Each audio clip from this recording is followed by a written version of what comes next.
All right, what's up, party people? My name is Sunny Ray. This is the Sunny Ray Show. Today, I'm going to be bringing on a guest who's super interesting. His name is Craig Klein.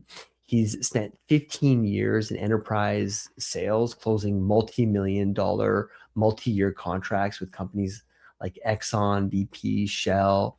And that quota carrying background is the DNA of Sales Nexus, a CRM, SMS, and email marketing automation platform built by someone who lived the pain of pipeline management. So this is one of my favorite topics. Craig, how you doing, bud? Sales.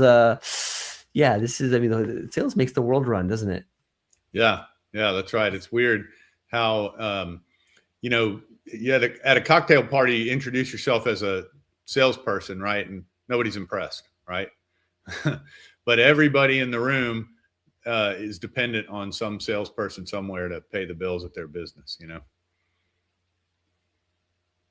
Why is that? How did that happen? How is it that I mean, without sales, you don't have a business. Yeah, Well, have salespeople you are ever? seen as like the slimy bunch, like the guy, like you Right. just picture like the car sales guy, right? Yeah. But it's weird. We need a better marketing team. Right. Well, you heard the term the oldest profession in the world, right? I You know I what thought it was something else, but okay. it is? Yeah, that's what I Yeah. mean. That's what I mean. But sales is right up there as well, and has kind of a similar reputation if you think about it, right? Yeah. I mean, and it's not. I think it's because there's a lot of salespeople that give the good ones a bad rap, right? You know. All right, Ramon, we're back. Oh, we got Sorry, somebody new joining us. sometimes my AIs perk up on me. No, that was actually anyways, we'll leave it. Craig, so tell me about Sales Nexus. We'll keep it to like the elevator pitch for now, a couple maybe a couple Sure. paragraphs at most, and we'll come back to it kind of near the end of the interview. But yeah, tell me what you're building. Yeah, well, we're building the AI for salespeople. We now are really convinced. A year ago, I had a theory. Today, I'm just 100%, 110% convinced that there's no way you're going to AI sales people out of the equation. You know, um, I see a lot. A year ago, we saw a lot of customers that wanted to try that. Right, they were trying to build agents to make all their calls for them and book all their appointments for them, and everything. Right, just anything they could build that meant they didn't have to pick up the phone and call a customer. You know what I mean? Um, and I've just never believed that was going to get anywhere. Sure, certain businesses, yeah, that it works, right? But if you're selling something where somebody's going to have to cut a check for 50 grand or 100 grand, or they're signing a contract to be in business with you for multiple years or something like that, they're just not going to do that without talking to a human being. And that's the world that we're building our platform for, is to automate everything that's the busy work, so that I, as a salesperson, can spend my time and my mental energy and my focus on building a relationship with you and really understanding what you need and how I can help you reach your goals. Why? And Because I that's agree what. with you, by the way. But why do you need to have and yeah, because I almost feel like, because I'm an engineer, I do programming, I do marketing, I do this, I do that. And I agree with you that I think a lot of it is going away, but sales, especially like high ticket sales, I get this tech, but I just don't see it getting us there. But I Right. don't know. I have a couple of theses, but why is that the case? Like, why do you think that? Why are you like 110% sure? 'Cause that's a bold statement. Like, Well, because number one, I've been kind of walking hand in hand with a number of our clients that have been trying to automate all these things, right? And you know, some neat things, some amazing things that some of these guys have accomplished. But um, you know, they've learned themselves, right? That even small transactions, that's, again, the obvious example is you're writing a $50,000 check. I want to talk to a person about that first, right? Um, but even a small transaction, what I'm seeing is people are having trouble really automating a lot of that, right? You can What do you think automate. the threshold is? What do you think the threshold is? It a K maybe? Like, do you think people would part with more than a couple thousand even dollars without Well, talking to a I don't human? think it's actually about the money. I think, like in other Okay, words, if I'm a commodities trader or something like that, um, got it. and I Okay. might be spending $50,000 a day with some people, right, or Mm, more, and I might get to where I got an agent that's just doing that for me, right? But I do the same thing 10 times a day, right, with the same people, right, or the same entities, I guess. Um, but I think so. I think that's the distinction, right? Is if you're doing something, you're buying something, you're implementing something in your business that isn't something you're totally 100% comfortable with and know, soup to nuts, everything there is to know about the vendor and the product and how you're going to use it and all of that because you do it all day, every day. This is something you do once a year or once every 5 years. You just that it's the planning part of it, right? And or to AIify this statement, it's the context, right? That you don't have. Um, that's to me, that's the where we are in the AI journey. You're probably way deeper into this than I am, but um, you know, I think we're maturing as a society in terms of what is AI going to mean to us, right? And I think what we're realizing now is that it it exposes one of our greatest weaknesses as humans, which is we're not great planners by default. You know, we all tend to kind of get an idea and just dive in and go. Sure, some of us are better than others at putting the plan together in the first place, but at the end of the day, we get about halfway into it a lot of times and realize, oh, I didn't contemplate that particular, getting this far along and having these decisions facing me and all that. Um, to really leverage an AI, you got to have a lot of context, right? And give it a framework. That's how you build the guardrails for it. And that's how you make sure it's efficient and it's not burning up tokens left, right, and center, all of that stuff, right? And so it's back to your question. If I'm buying something I've never bought before, I don't have that context. I can't give it to my AI, right?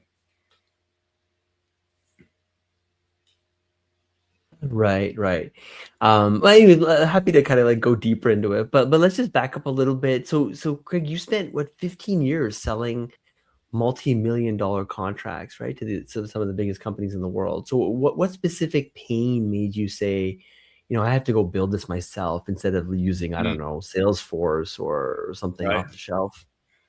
Well, that was a long time ago, right? So back then, Salesforce wasn't even the market leader. They were brand new in the market. And back in those days, Act was the granddaddy of all sales software, right? This is even before the cloud. So anyway, everybody loved Act. Salespeople loved Act because it was really built to work the way a salesperson worked. You know, um, the UI was super simple and easy for you to tailor around your business. Um, so um, Salesforce came out. Obviously, being in the cloud was great. Um, Obviously, that was their big innovation. Um, and then we decided to build Act in the cloud, basically. The tool built for salespeople, built to work the way the salespeople work, but in the cloud and have all the benefits of being in the cloud and everything else. So that was our go to market way back in the day. And, we've maintained that. I still feel like that's our biggest advantage is you compare us to all the big name competitors and you're going to find more of our salesperson users saying, yeah, I like Sales Nexus. I'm able to do things the way I want to do it versus complaining and saying they hate the CRM and stuff like that, which you hear a lot from the others. Um, so that's Our system's built so that that salesperson can manage the relationships rather than managing data for management and marketing. Does that make sense? You know, Hmm. that's kind Hmm. of what Salesforce and a lot of tools feel like to the user, to the salesperson. Is I'm just putting in information so that management and marketing can use it, but it's not really helping me too much, you know? Interesting, interesting. Hey, Craig, why bootstrap Sales Nexus instead of raising venture money like almost every other CRM in your category? Well, I wanted to do it the hard way. uh, Got it. no, really. I mean, number one, back when we started, the everything. What's the right way to say it? The VC market didn't want to fund what they perceived to be another Salesforce, right? Um, we were a little early to the game of, hey, we're going to be better than Salesforce, right? Um, we had a vision and we wanted to stick to it rather than changing the vision based on what the money was saying. Got it. Interesting. So, what does help salespeople be human and meet their sales goals kind of mean in product terms? Like, well, what features exist purely because of that philosophy? Well, just like I was saying earlier, right? When I'm about to pick up the phone and call Sonny because he's next guy on my call list, right? Um, I don't want to have to go through 3 or 4 pages, of clicking around to wrap my head around the big picture of what's going on with Sonny, right? Um, in our older versions, that was that lay out that one page, so everything you need to know is just right there at a glance, right? Now in our new version, it's that plus you got the AI summarizing it for you and telling you, hey, be sure and remind Sonny about this, and be sure and ask Sonny about that, and just guiding you through the process based on everything that's happening with Sonny. You know, um, arming it back to when I was hiring and training salespeople when I was in the energy business, arming salespeople with questions to ask, meaningful, deep, penetrating questions. Um, that's the name of the game, right? Because when I get that FaceTime with you, the customer, that's my main goal, right? Is to really understand you so that I can help you reach your goals. And if I can do that, if you see me as helping in that way, then I've already won. The competition's out of the room, you know. I love that. Yeah, no, that definitely resonates. And I've been doing entrepreneurship, product building, marketing, business development, but to me, sales is really like at the heart of all of it, right? Like even if you're developing a product, if it doesn't sell, like what are you building? And so it's all kind of one and the same, but sales is where the rubber meets the road. So I guess my question is, you were the first salesperson at Neurolog. What did that kind of no playbook role teach you that an MBA never could? Mm, wow, great question. I remember back in those days, it was really a lot of fun because number one, that was an AI startup, really, but way back then. We didn't call it that.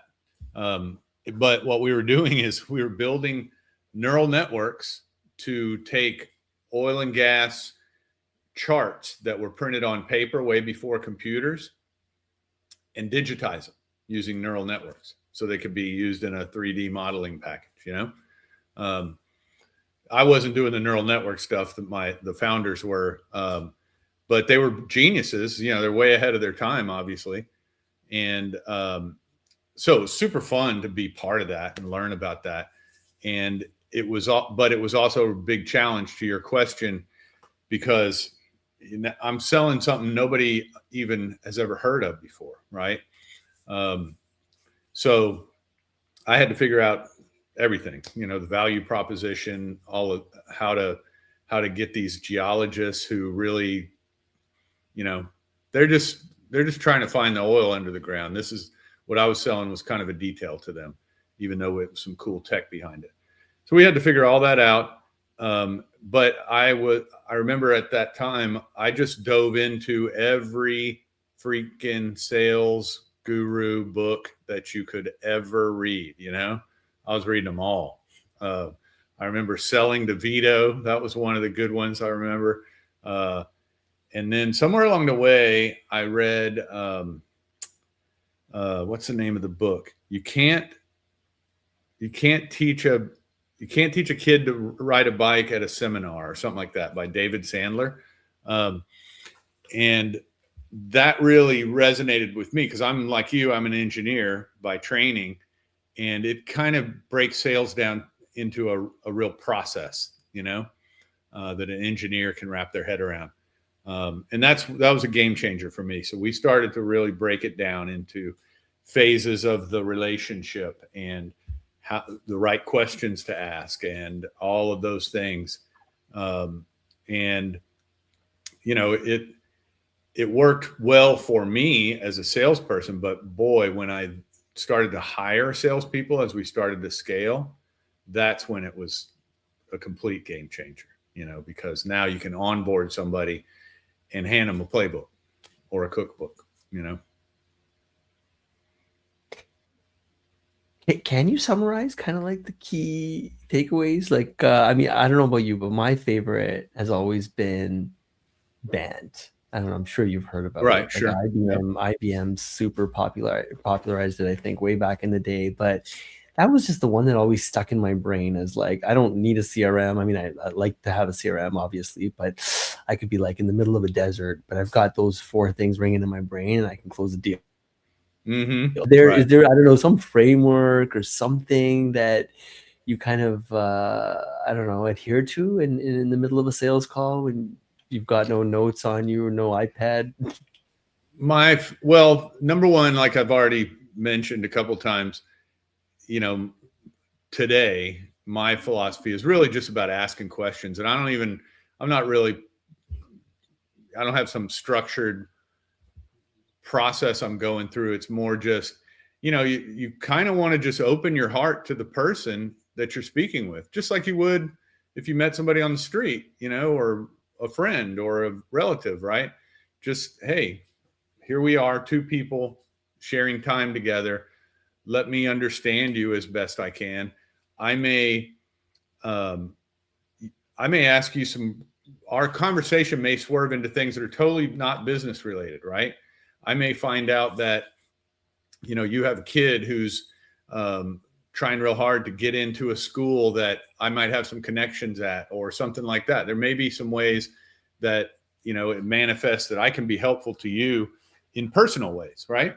And first and foremost, number one, that by itself is a good thing for me, right? That I leave our time together feeling like, wow, I'm glad I spent time with Sonny. I was able to do something good today, But of course, also the fringe benefit is I have a different relationship with you now than the next sales guy that's going to come knocking on your door, pitching you some kind of product. But so anyway, my philosophy is just ask a lot of questions and understand and try to have as much empathy as you possibly can, and don't try to control the conversation to go in a specific direction, because that's where you miss opportunities. But back to the Sandler book, the fun one that I love, it's so much fun to play with. In the book, in David Sandler's book, it's called The Takeaway. Which basically, the customer's giving you objections, well, I don't know if now's the right time for us, or that seems a little kind of expensive for me, or whatever it is, right? Then you just take it away from them. You just say, well, it may not be the right fit for you. This is typically something that's a good fit for some of your bigger competitors that are being very successful with it, and blah, blah, blah, blah, blah. But if it's not a good fit for you, I understand. And, I'm going to stop bothering you. Right. And it's hard for some salespeople to take that step. But when you do, more often than not, the customer will start begging you to stay, right? Because there's I think also from the David Sandler book, he calls it pattern interrupt, right? When you're the customer and I'm the salesperson, the customer has a pattern that he expects you to fit into, right? And that pattern is you are chasing as the salesperson, and the customer is, the customer is the girl at the bar, and you're the aggressive alpha male at the bar, right? And the customer is having fun, kind of being coy with you, right? And making you work for it. So you can just cut through that and flip the equation by just, okay, I understand. Fine, and they'll beg you to stay, It's so much fun to play with that in, subtle ways. Hey, so yeah, I'm really enjoying this because it's crazy, no? How like sales is such an important thing, yet it's such an enigma. I mean, the fact that they don't teach this in like kindergarten, for crying out loud, is Yeah, it's like, why don't they just teach finance and relationship selling and what about money? Like, what is yeah, money?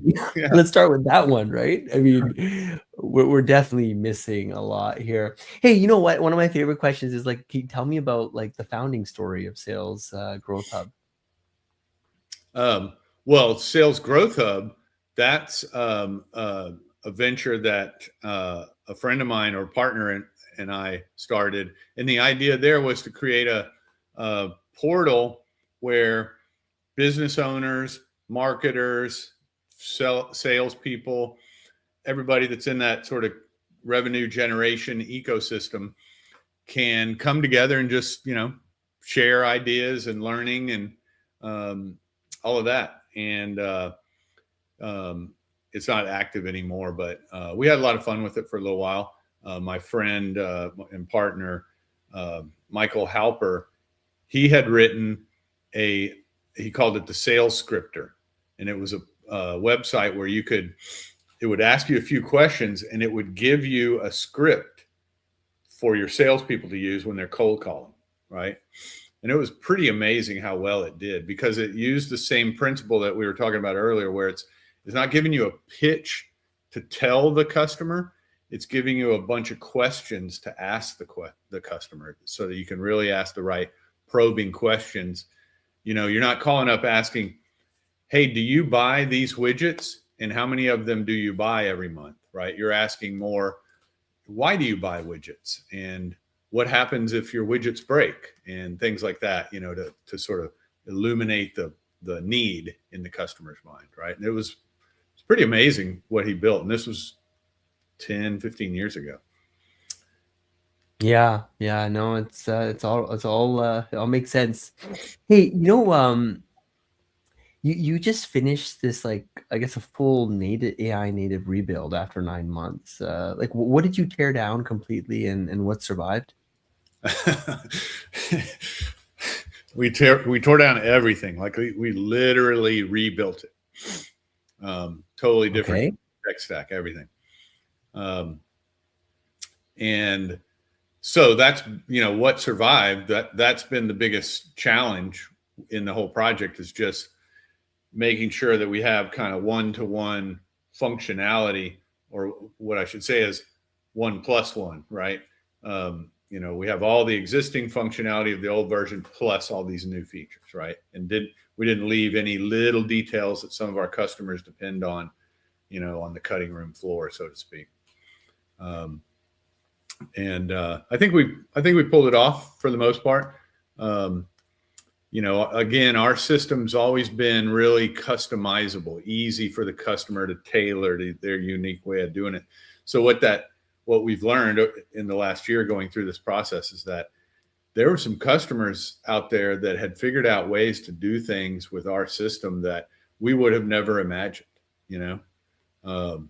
just creative, crazy workflows that they just hacked together themselves, and it's been fun to learn about that and rebuild the whole system. So our objective was to bake AI into the system so that it's there as a part of the sales process, not a chat bot that I can go ask questions when I want to, but it's literally, it knows what I'm doing. And so it's right there helping, right? Hey, you're about to call Sonny. Here's what to say. Here's what to ask. Um, that was one of the objectives, but the other was to architecturally build it so the entire thing is API centric. So there's nothing you or your anything you can do in the front end, your AI agent or your other application via our API can do as well.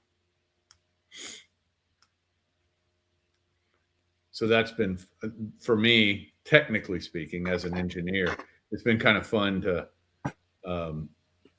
learn about building that architecture in the AI coding world, you know? Yeah. Because there's a lot of structure and context, like we touched on earlier, that has to be created first.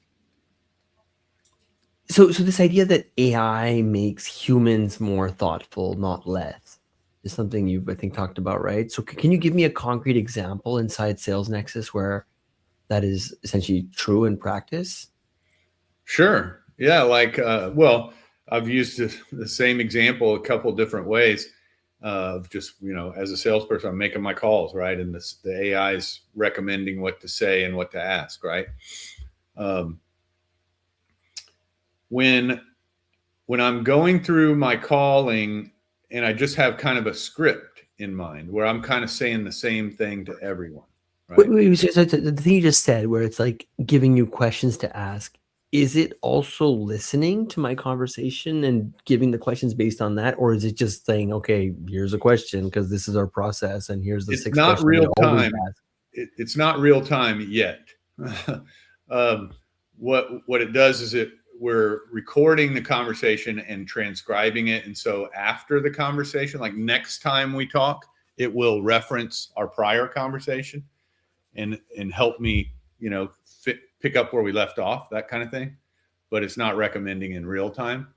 But the point is, the recommendations that it gives you are what's amazing is they're so unique from customer to customer and situation to situation that it forces you, before you ever dial the phone, to be a lot more present in this conversation than you would if you're just sitting back sipping your coffee and dialing the phone and you got the same pitch for every customer, right? You have to be a lot more in the moment in order to take advantage of the tool that's right there in front of you. So I agree that the real value is essentially not replacing the rep. It's cutting, you could argue, like dead time around the rep, right?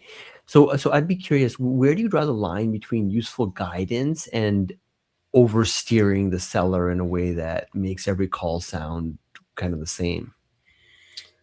That's a good question. Honestly, I haven't really thought about oversteering too much because I see it as, I want to provide you with guidance, but I'm not taking control of the wheel, right? Here's some recommendations. You could ignore them if you want, you know, you're still driving.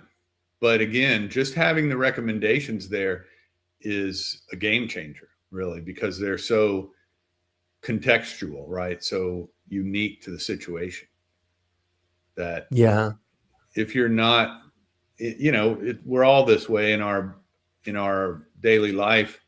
Even forget about selling, just anything, right? You're talking to people and you're just kind of going through the motions a lot of time because you got other things on your mind or whatever, right? Right. And Right. And getting the salespeople to become hyper present and where they're truly listening, right? exactly, yeah. Yeah, AI can definitely help get us there, but I think I'd argue there's probably a lot more to that too. Like, did you hit the gym this morning? Hey, what's the biggest mistake other CRMs are making with AI right now? Well, I think what I mentioned earlier, number one, is there's a lot of them that are just kind of slapping a chatbot into their UI, right? Um, which, it's useful and it's nice in certain circumstances. But at the end of the day, for all the years that Sales Nexus has been around, the one thing that none of our competitors ever really understood is what it's like to be a salesperson that's carrying a bag and carrying a quota, but also it just has to get on the phone and make a volume of calls, right? Or get behind a wheel and drive around and see a certain. But it's a numbers game, right? You're not gonna hit your quota if you don't call a certain number of people every day or week or whatever. That's just the name of the game, right? And if the system has to work so that you can do that efficiently and not get distracted, because it's even in the pre-tech world, that was always the biggest challenge, is getting salespeople to just make the calls and not sit and think and procrastinate in between, right? Like I'm about to call Sonny. It's easy. My brain will convince me to spend another 10 minutes researching his website and seeing if he did anything new on his Facebook page or whatever else, just so I feel more prepared. Most of that effort is totally wasted time, right? Because for the most part, I'm going to get your voicemail anyway, right? Um, so that's always been the biggest issue that we try to solve, is help our salespeople, help our users just call, just go, quit wasting time, take action. And, so that's always the measure that I've always had. If you log into Sales Nexus and you got 100 people to call today, and you log on to Salesforce and you got 100 people to call today, who can get done faster and more successfully, right? Wait, Craig, when you're doing this, right, I'm picturing like some sort of rotary phone right now. Like, are you actually talking about phone calls to people's cell phones, or are you like using that metaphorically as like Zoom calls that get booked automatically or something or whatever? Well, both. It's both, right? Like, if it's a Zoom call, it's the same thing, right? Like, if if you and I have 30 minutes blocked off on the calendar, it's very tempting for me to spend 15 minutes researching and preparing and all of Right. that, right? Yeah, but a lot of that, like you said, can like, really be taken over by AI. So I guess that like, so how do you decide like what not to automate, even when the technology makes it possible? mm, Again, I don't think we don't have a lot of guardrails about, oh, we don't want to do that. I think what we want to do is offer it to the user as a potential benefit to them, and they can choose to take Mm, advantage of it or not. Some things will be useful to one organization or in one industry that are not useful in another industry, right? And vice versa. Um, you know, that's our approach, is let's think about it. Let's listen to our customers. Number one, what are they asking for? And then number two, let's think about it based on our own framework and build the tools that we think are going to be the most helpful to that, B2B sales team. And then see, let the users choose, show us which ones are the most popular, right? And then we'll double down on those. yeah, yeah, I love that. So I guess your new intent data product uses real Google and Facebook search history rather than a score, right? So how does that change top of funnel? Yeah, it's really fun, man. We have had so much fun with so many customers with that, because it's such a game changer. Um, and it's let's see, the best way to answer your question and kind of draw the contrast with other options that are out there, because that's the problem in that data and lead business, is there's so many options now, and everybody's making all kinds of claims, and most consumers or buyers of that stuff, they really don't have enough experience to kind of know the difference. um, so in some businesses, like we work with a lot of folks in finance and insurance, and um, they spend a lot of money buying leads. Like there are services that will sell leads to business insurance firms, for $50 and $100 each, you know. for just one lead. But the crazy thing is, they're selling that same lead to two or three of your competitors as well. So you're just in a race from the get go, right?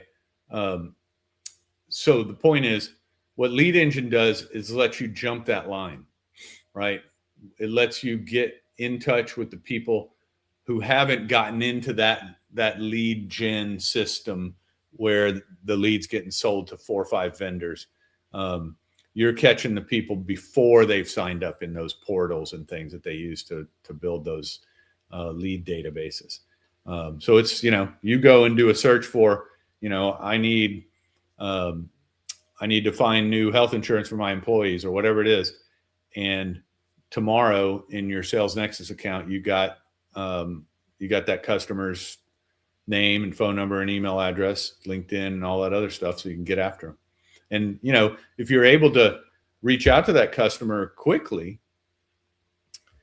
it's a great conversation because that's a problem they're trying to solve right now, right? So they're happy to get that call. It changes that old salesperson making a bunch of calls game, and it's kind of a grind.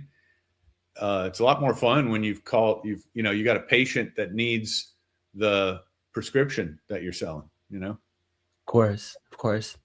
So what did your beta customers push back on hardest during the AI rebuild? And I guess were they right? Good question. I think really it's like we talked about earlier. It's all that deep functionality that our legacy platform had, and just making sure that all the little particulars, were there and easily accessible and, easy to find, easy to learn, all of that stuff, that deep power user stuff, I think, before this project, we did not fully appreciate how deeply some of our customers were using our system.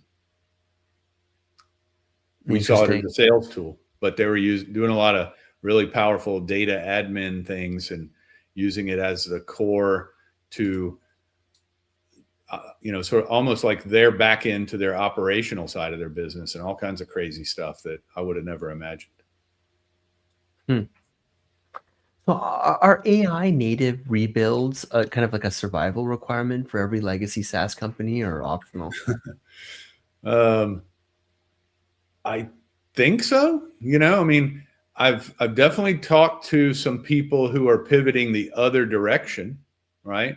Trying to be contrarian, if you will, right? And maybe that'll work. I don't know, but I feel like we're also in a moment right now in time where it just, from a consumer point of view, you're so dazzled by all the cool stuff that everybody's doing with AI that when you go to a vendor that doesn't have any of that, it kind of is underwhelming, right? So you're almost, from a marketing point of view, you're almost required to go down that road. I don't know if that will last. So if you were starting Sales Nexus today, AI native from day one, like what would you build differently?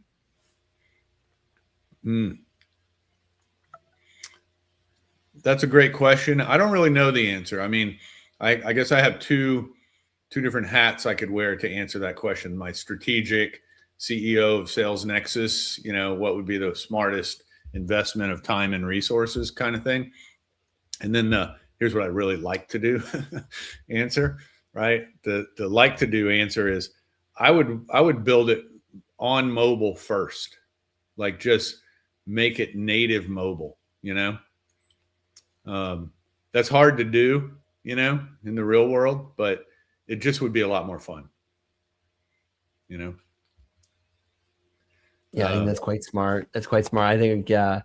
I mean, mobile first kind of became a thing a couple of years ago, but now it's like AI, mobile, it's all coming together. So just help me land the plane with this one, Craig. This has been awesome. I see we have quite a few people listening live as well. So thank you all for tuning in. So what should a sales leader who's listening to this go test in their own CRM tomorrow? Well, I would ask a couple or three questions. One is, do you know which marketing channel is delivering the most profitable customers? If you don't know the answer, then you got a problem, right? You're missing. That's a lever that if you had your hand on that lever, you could pull it and scale up much faster, right?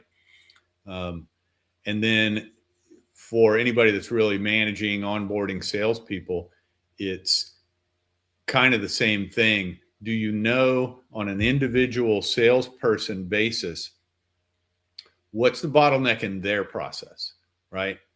They may all be following the same process, but each of them has different skill sets, strengths and weaknesses. Sally may be terrible at just getting that conversation started, but once she's got a relationship, she closes them like crazy, right? And then Bob, he's great at getting the conversation started, but he just kind of forgets about people and his deals stall all the time, right? Like everybody has different shortcomings. You need to be able to identify the shortcomings per salesperson and coach them, train them, etc., based upon that, rather than putting everybody in a seminar on a Friday. You know what I mean? Everybody learns the same thing. That's not really helpful. Gotcha. Cool, Craig. So where do people learn about Sales Nexus, and how do they, I guess, follow you as well? Are you, I guess you're on LinkedIn, I saw. Is that kind of where you mainly do your posting? Sure. Yeah. I'm Craig Klein most places. You can find me there or go to Sales Nexus. We have an AI sales manager's playbook that's available there, free download. So it's real short read, but if I'm trying to implement AI in my sales process, how am I going to keep it from being a huge distraction for my team and make sure it adds value for the company? Awesome. Cool. Well, with that, I'll bring this one to an end, Craig. Thank you again for coming on the show. And for everyone listening, yeah, I've got another episode starting up in about 5 minutes. So see you soon.